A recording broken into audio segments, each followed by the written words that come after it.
What's up, my fellow traders? Hope you all having an awesome day. It's me, Omer, your trading coach here at InvestLoad. So we're going to do a quick analysis on gold, and then we're going to go through natural gas as well. So if you follow us on the official InvestLoad Telegram channel, I've been posting these analysis every day. So if you have not followed there yet, please make sure you follow by clicking the link in the description. Now, at this point, gold nicely fall. That was predicted in the last analysis.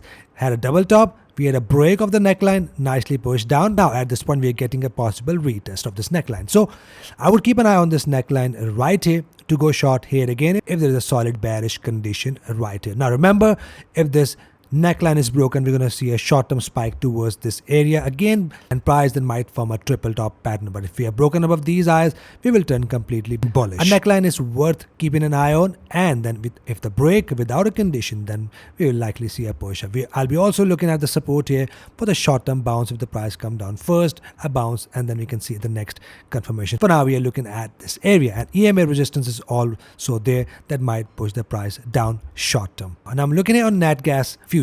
Now price has a major resistance right up there, 3.564 goes to 3.629, an area from where we have already got a nice bearish candle, price nicely pushed down. Now at this point, buyers are looking at 50 EMA or a confirmation above 50 EMA like bullish engulfing pattern, and that might push the price up back to this area. If the price come to this area, rejects from here, forms a double top, we might see a short-term pullback. But remember, if the price breaks above these highs, it will turn completely bullish. Or if you are broken below 50 EMA, we can see a short-term spike to the support right here, which I'll keep you guys informed. So that's it for the quick update. And remember, make sure you watch a disclaimer at the start of the video. Nothing should be taken as any sort of trading advice. Hope you trade green. I'll see you guys in the next video. Till then, take care. Have an awesome week ahead.